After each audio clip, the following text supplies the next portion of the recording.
नमस्कार दोस्तों, हमारे BNG के भी चैनल में आपका स्वागत है। दोस्तों, ये कथा माता सबरी के जन्म से लेकर मृत्यु तक की है। तो दोस्तों, आगे हम कथा की शुरुआत करते हैं। आप लोग ध्यान से सुनिए। ये बात भगवान राम के जन्म से पहले की है, जब भील आदिवासी कबीले के मुखिया अज के घर बेटी पैदा हुई थी। उसका एक नाम श्रमना और दूसरा नाम शबरी रखा गया। शबरी की मां इंदुमती उसे खूब प्यार करती थी। बचपन से ही शबरी पशु पक्षियों की भाषा समझकर उनसे बातें करती और जब सबरी की मां उसे देखती तो कुछ समझ नहीं पाती थी।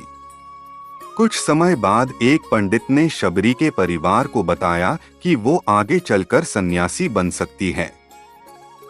इस बात का पता चलते ही शबरी के पिता ने उसका रिश्ता तय कर दिया। जैसे ही शादी का दिन नजदीक आया, शबरी के घर वालों ने खूब सारी बकरियां और अन्य जानवर घर के पास लाकर बांध दिए।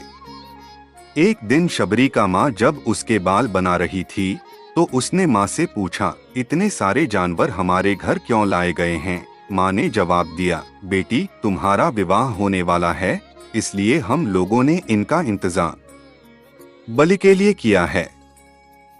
तुम्हारी शादी के दिन ही बलि प्रथा होगी और फिर इनसे स्वादिष्ट भोजन बनाकर सबको परोसा जाएगा। यह सब सुनकर शबरी दुखी हो गई। काफी देर तक शबरी ने उन जानवरों को आजाद करने के बारे में सोचती रही। सोचते सोचते शबरी के मन में हुआ कि अगर ये जानवर यहाँ नहीं होंगे तो इनकी बलि रुक सकती है। लेकिन ऐसा नहीं हुआ तो मेरे घर से कहीं चले जाने पर ही यह बलि रुकेगी। जब मैं ही नहीं रहूंगी तो विवाह भी नहीं होगी और न ही बलि प्रथा। इससे मासूम जानवर बच जाएंगे। इसी सोच के साथ जानवरों को रखी गई जगह पर सबरी पहुंची।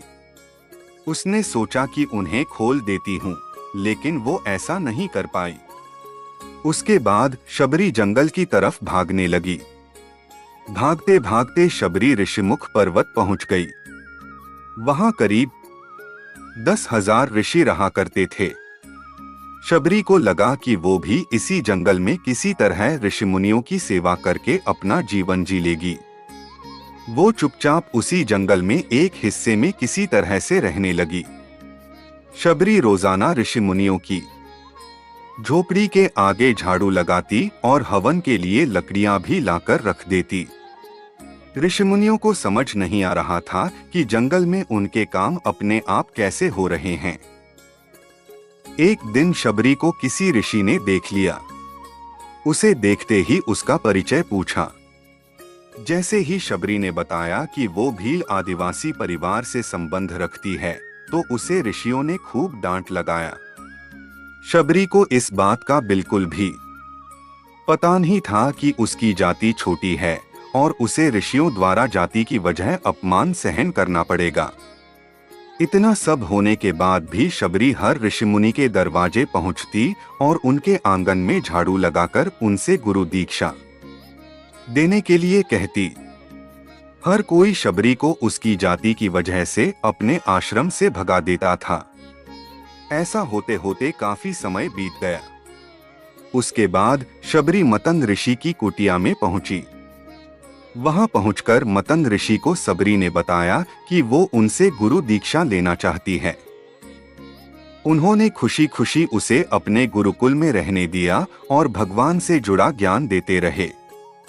शबरी ने भी अपने गुरु मतंग ऋषि की सेवा करने में कोई कसर नहीं छोड़ी। वो गुरुकुल के भी सारे काम करती थी। शबरी से खुश होकर मतंग ऋषि ने उसे बेटी मान लिया था। समय के साथ मतंग ऋषि का शरीर बूढ़ा हो गया। उन्होंने एक दिन शबरी को अपने पास बुलाया और कहा, बेटी, मैं अपना देह त्यागना चाह रहा हूँ। बहुत साल हो गए इस शरीर में रहते रहते। शबरी ने दुखी मन से कहा, आपके ही सहारे मैं इस जंगल में रह पाई हूँ। आप ही चले जाएंगे तो मैं जीकर क्या करूंगी? आप अपने संग मुझे भी ले जाइए। मैं भी देह त्याग दूंगी। मतंग ऋषि ने जवाब दिया, बेटी तुम्हें चिंता करने की जरूरत नहीं है। राम तुम्हारी चिंता करेंगे और ध्यान भी रखेंगे।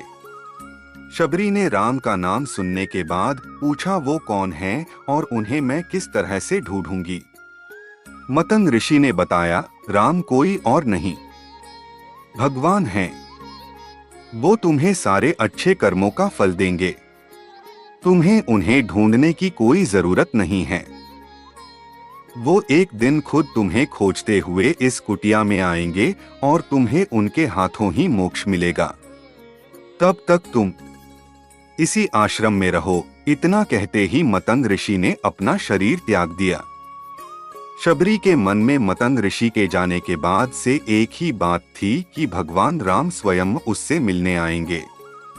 वो रोज भगवान राम से मिलने के लिए बाग से अच्छे अच्छे फूल लाकर पूरा आश्रम सजाती और भगवान के लिए बेर तोड़कर लाती थी। भगवान के लिए बेर चुनते हुए शबरी उन्हें चख लेती थी ताकि भगवान वो सिर्फ मीठे बेर ही दे।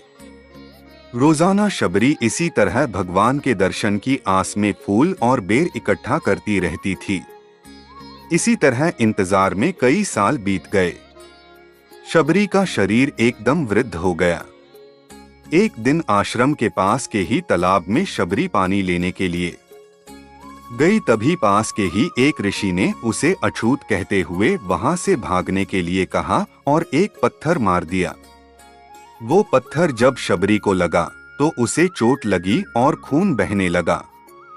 बहते हुए खून की एक बूंद उसी तालाब के पानी में गिर गई। तभी पूरा तालाब का पानी खून में बदल गया। ये सब होता देखकर ऋषि ने शबरी को ही डांटा और कहा कि पापीन, तुम्हारी वजह से पूरा पानी खराब हो गया। रोज ऋषि उस पानी को साफ करने के लिए अपनी कई तरह की विद्याओं का इस्तेमाल करता रहा और कई सारे जतन करने के बाद भी कुछ नहीं हुआ। फिर उन्होंने गंगा जैसी कई पवित्र नदियों का जल भी उस तालाब में डाला। फिर भी तालाब का पानी साफ नहीं हो पाया और वो खून जैसा ही रहा। कई सालों तक तालाब के पानी को साफ करने की कोशिश के बाद भी कुछ काम नहीं आया तो ऋषि ने थककर सब कुछ छोड़ दिया। इस घटना के कई सालों के बाद भगवान राम अपनी पत्नी सीता के हरण के बाद उन्हें ढूंढते हुए उसी तालाब के पास पहुंचे। ऋषिमुनियों ने उन्हें पहचान लिया। भगवान को वहां देखकर ऋषियों ने तालाब का पानी साफ करने के लिए भगवान को अपने पैर उसमें डालने के लिए कहा, लेकिन पानी जैसे का तैसा ही था। ऋषिमुनियों ने भगवान से भी कई अन्य जतन करवाए, लेकिन वो पानी जस का तस खून जैसा ही रहा। तब भगवान ने ऋषियों से पानी के रक्त में बदलने की कारण पूछा। तब ऋषि ने शबरी को पत्थर मारने वाली सारी बात बता दी। उसके बाद कहा कि वो महिला ही अपवित्र है, छोटी जात की है, इसलिए ये सब हुआ है। उसी वक्त भगवान राम ने कहा, ये सब आप लोगों के खराब वचनों से हुआ है। शबरी को इस तरह के शब्द बोलकर आप लोगों ने उसे नहीं बल्कि मेरे दिल को घायल किया है। इसी घायल दिल के रक्त का प्रतीक यह तालाब का पानी लाल है। आगे भगवान राम बोले, कहाँ है वो माई, मैं उनसे मिलना चाहता हूँ। तब तक शबरी उसी तालाब के पास पहुँच जाती हैं। इस दौरान शबरी के पैर को ठोकर लगती है और कुछ धूल उस तालाब में गिर जाता है। तभी सारा पानी साफ हो जाता है। भगवान सबसे कहते हैं कि देखिए, आप लोगों ने क्या कुछ नहीं किया, लेकिन पानी साफ नहीं हो पाया। अभी सिर्फ इनके पैर की थोड़ी सी धूल ने ही तालाब का पानी साफ कर दिया। भगवान राम को शबरी पहचान चुकी थी। उन्हें प्रणाम करके शबरी ने कहा, भगवान आप मेरे साथ कुटिया में चलिए। भगवान भी खुशी खुशी शबरी के साथ चल पड़े। फूलों से शबरी ने भगवान राम का स्वागत किया। वो सीधे बेर तोड़ने के लिए बाग गईं और चकचक कर उनके लिए बेर लेकर आई। उन्होंने बड़े ही प्यार से भगवान राम और उनके भाई लक्ष्मण को बेर दिए। भगवान राम ने भी उतने ही प्यार से उन बेर को खाना शुरू किया। तभी बेर देखकर मुंह बनाते हुए लक्ष्मण ने कहा, भैया ये बेर जूठे हैं, इन्हें आप कैसे खा सकते हैं? भगवान ने जवाब दिया, लक्ष्मण ये जूठे नहीं बल्कि बहुत मीठे हैं। शबरी माई हम सबके लिए ये बहुत प्यार से तोड़कर लाई हैं। इतना कहकर भगवान राम प्यार से उन बेर को खाने लगे। भगवान ने जाते हुए शबरी माई से कहा, आप मुझसे जो चाहे वो मांग सकती हैं। शबरी ने उन्हें कहा, मतंग ऋषि के कहने पर मैं आज तक सिर्फ आपके दर्शन करने के लिए जी रही थी। अब आप मुझे मोक्ष प्रदान कीजिए। मैं अपना शरीर आपके सामने ही त्यागूंगी। उसी वक्त शबरी ने अपना शरीर त्याग दिया। भगवान राम ने अपने हाथों से उनका अंतिम संस्कार किया और सीता मां की खोज में आगे बढ़ गए। इस तरह से ऋषि मतंग की बात सच साबित हुई और शबरी को भगवान राम के दर्शन भी हुए। तभी से भगवान राम को शबरी के राम भी कहा जाने लगा। दोस्तों, अगर ये माता सबरी की कथा अच्छा लगा हो तो लाइक कमेंट जरूर करें और साथ ही सब्सक्राइब भी कर लो और बेल आइकन को ऑन कर लो ताकि हम जो भी वीडियो डालें उसका नोटिफिकेशन आप तक पहुंचे।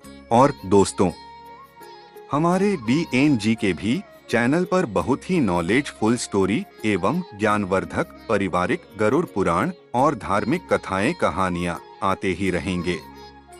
धन्यवाद दोस्तों।